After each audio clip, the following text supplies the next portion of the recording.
ನಮಸ್ಕಾರ ಎಲ್ಲರಿಗೂ. Usha's creative world ಚಾನಲ್ಗೆ ತಮಗೆಲ್ಲರಿಗೂ ಸ್ವಾಗತ. ನಾನಿವತ್ತು ಚಿಕನ್ ಕೈಮಾ ಉಂಡೆ ಸಾರು ಹೇಗೆ ಮಾಡೋದು ಅಂತೇಳಿ ತೋರಿಸ್ಕೊಡ್ತಾ ಇದ್ದೇನೆ. ನಾನಿಲ್ಲಿ ಚಿಕನ್ ಉಂಡೆಗೆ ಬೇಕಾಗುವಂತಹ ಪೇಸ್ಟನ್ನು ರೆಡಿ ಮಾಡಿ ಇಟ್ಟುಕೊಂಡಿದ್ದೇನೆ. ನಾನು ಇದಕ್ಕೆ ಏನೆಲ್ಲ ಇಂಗ್ರೀಡಿಯೆಂಟ್ಸ್ ಹಾಕಿದ್ದೇನೆ ಅಂದರೆ, ನಾನು 1/4 kg ಬೋನ್ಲೆಸ್ ಚಿಕನ್ ತಗೊಂಡಿದ್ದೇನೆ. ಅದಕ್ಕೆ 1 ಈರುಳ್ಳಿ ಕಟ್ ಮಾಡಿ ಹಾಕಿದ್ದೇನೆ. ಆಮೇಲೆ ಕೊತ್ತಂಬರಿ ಸೊಪ್ಪು 5 ದಂಡು, ಹಸಿಮೆಣಸು 4, ಅರಶಿನ ಹುಡಿ 1/4 ಚಮಚ, ಸ್ವಲ್ಪ ಉಪ್ಪು, ಆಮೇಲೆ 1 ಮೊಟ್ಟೆ, ಕರಿಮೆಣಸು 5, 2 ಚಕ್ಕೆ, 4 ಲವಂಗ, ಹಾಗೆ ಹುರಿ ಕಡಲೆ ಅಂದರೆ ಪುಟಾಣಿ ಕಡಲೆ 4 ಚಮಚ. ಇದೆಲ್ಲವನ್ನು ಹಾಕಿ ಆಮೇಲೆ ಚಿಕನ್ ಕೂಡ ನಾನು ಚಿಕನನ್ನು ಪೀಸ್ ಮಾಡಿ ಇಟ್ಟಿದ್ದೇನೆ ಸಣ್ಣ ಸಣ್ಣದು. ಅದನ್ನು ಕೂಡ ಹಾಕಿ ಮಿಕ್ಸಿಯಲ್ಲಿ ಗಟ್ಟಿಯಾಗಿ ಗ್ರೈಂಡ್ ಮಾಡಬೇಕು. ಅಂದರೆ ಸ್ವಲ್ಪ ನೀರು ಹಾಕಿ ಅಂದರೆ ಉಂಡೆ ಕಟ್ಟಲಿಕ್ಕೆ ಆಗುವಷ್ಟು ಮಾಡಿ ಹೀಗೆ ನೋಡಿ ಪೇಸ್ಟ್ ಹೀಗೆ ರೆಡಿ ಮಾಡಿ ಇಟ್ಟುಕೊಂಡು ಸಣ್ಣ ಸಣ್ಣ ಉಂಡೆ ಮಾಡ್ತಾ ಇದ್ದೇನೆ. ಈಗ ಉಂಡೆ ಎಲ್ಲ ರೆಡಿ ಆಯಿತು ನಂದು. ನಾನಿಲ್ಲಿ ಒಂದು ಪ್ಯಾನ್ ತಕೊಂಡು ಅದಕ್ಕೆ ಸ್ವಲ್ಪ ತೆಂಗಿನೆಣ್ಣೆ ಹಾಕಿ 1 ಗಡಿ ತೆಂಗಿನ ತುರಿಯನ್ನು ಹಾಕಿ ಚೆನ್ನಾಗಿ ಹೀಗೆ ಫ್ರೈ ಮಾಡ್ತಾ ಇರಬೇಕು. ಹೀಗೆ ಅದು ಕೆಂಪಗಾಗೋವರೆಗೆ ಫ್ರೈ ಮಾಡಿ ತೆಗೆದಿಟ್ಟಿದ್ದೇನೆ. ಆಮೇಲೆ ಅದೇ ಪ್ಯಾನಿಗೆ ಸ್ವಲ್ಪ ತೆಂಗಿನೆಣ್ಣೆ ಹಾಕಿ 1 ಈರುಳ್ಳಿಯನ್ನು ಸಣ್ಣದಾಗಿ ಕಟ್ ಮಾಡಿ ಇಟ್ಟುಕೊಂಡು ಅದಕ್ಕೆ ಹಾಕಿ ಕೆಂಪಗೆ ಹೀಗೆ ಹುರಿಬೇಕು. ಕೆಂಪಗಾಗಬೇಕು. ಆಮೇಲೆ ಇದಕ್ಕೆ 1 ಸಣ್ಣ ತುಂಡು ಶುಂಠಿಯನ್ನು ಸಣ್ಣ ಸಣ್ಣ ಪೀಸು ಮಾಡಿ ಅದಕ್ಕೆ ಹಾಕಬೇಕು. ಹೇಗೆ ಹಾಕಿ ಫ್ರೈ ಮಾಡಬೇಕು. ಆಮೇಲೆ 2 ಹಸಿಮೆಣಸಿನಕಾಯನ್ನು ಕಟ್ ಮಾಡಿ ಹಾಕಿ ಹೀಗೆ ಎಲ್ಲ ಒಟ್ಟಿಗೆ ಕೆಂಪಗಾಗುವ ತನಕ ಫ್ರೈ ಮಾಡ್ತಾ ಇರಬೇಕು.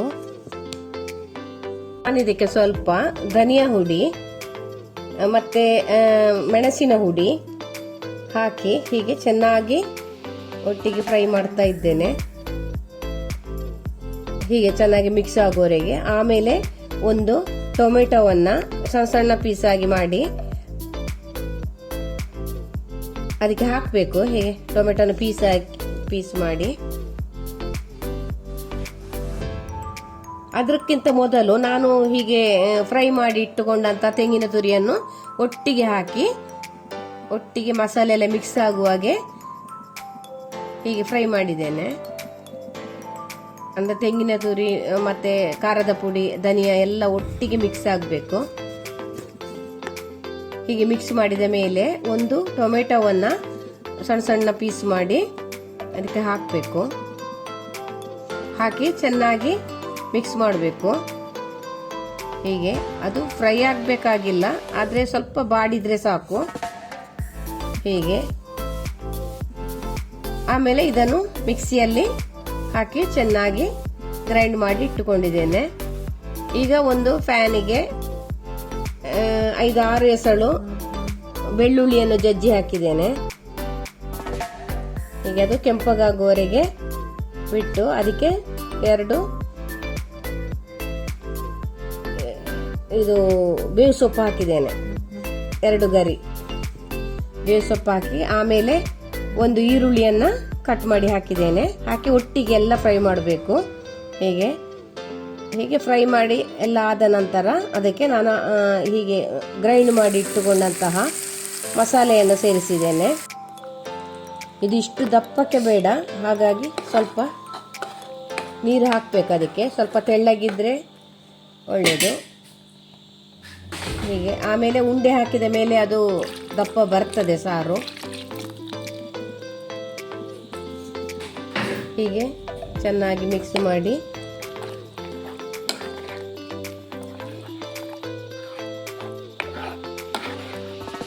ಆ ಮಸಾಲೆಗೆ ಸ್ವಲ್ಪ ಕಲ್ಲುಪ್ಪು ಹಾಕಿದ್ದೇನೆ ನಾನು. ಹೀಗೆ ಕಲ್ಲುಪ್ಪು ಹಾಕಿ ಚೆನ್ನಾಗಿ ಮಿಕ್ಸ್ ಮಾಡಿ ಹೀಗೆ ಕುದಿಯಲು ಬಿಡಬೇಕು ಅದನ್ನು. ಚೆನ್ನಾಗಿ ಕುದಿಬೇಕದು. ಈ ಥರ ಹೀಗೆ ಕುದಿದ ನಂತರ ನಾನು ಮಾಡಿಟ್ಟ ಉಂಡೆಯನ್ನು ಒಂದೊಂದಾಗಿ ಈ ಸಾರಿಗೆ ಹಾಕ್ತಾ ಇದ್ದೇನೆ.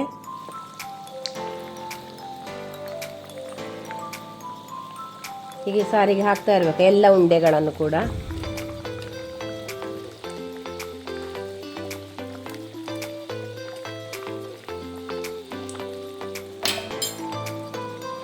ಉಂಡೆ ಎಲ್ಲ ಹಾಕಿ ಆದ ನಂತರ ಈ ಥರ ಮುಚ್ಚಿಡಬೇಕು. ನೋಡಿ, ಮುಚ್ಚಿ ತೆಗೆದ ನಂತರ ಒಂದು 1/4 ಗಂಟೆ ಬಿಟ್ಟು ಮುಚ್ಚಿ ತೆಗೆದ ನಂತರ ಈ ರೀತಿ ಸಾರು ತುಂಬ ಕುದೀತಾ ಇದೆ. ಈಗ ಉಂಡೆ ಬೆಂದಿದೆ ಅಂತೇಳಿ ಗೊತ್ತಾಗ್ತದೆ, ಅಂದರೆ ಅದು ತಳ ಬಿಟ್ಟು ಮೇಲೆ ಬರ್ತದೆ ಉಂಡೆ. ಹಾಗಿರುವಾಗ ನಾವು ಅದು ಬೆಂದಿದೆ ಅಂತೇಳಿ ಅರ್ಥ. ನೋಡಿ, ಮತ್ತು ಸಾರು ಕೂಡ ಸ್ವಲ್ಪ ದಪ್ಪ ಆಗ್ತದೆ. ಅಂದರೆ ಮೊದಲು ತೆಳ್ಳಗಿತ್ತಲ್ಲ, ಈಗ ಅದು ಉಂಡೆ ಬೇಯುವಾಗ ಈ ಸಾರು ಕೂಡ ಅದು ಈರುಳ್ಳಿ ಟೊಮೆಟೊ ಎಲ್ಲ ಒಟ್ಟಿಗೆ ಹಾಕಿದ ಕಾರಣ ಅದು ದಪ್ಪ ಆಗಿದೆ. ಆಯಿತು, ಇನ್ನು ಲಾಸ್ಟಿಗೆ ಇದಕ್ಕೆ ಸ್ವಲ್ಪ ಕೊತ್ತಂಬರಿ ಸೊಪ್ಪು ಹಾಕಿ ಆಮೇಲೆ ಗ್ಯಾಸ್ ಆಫ್ ಮಾಡಬೇಕು.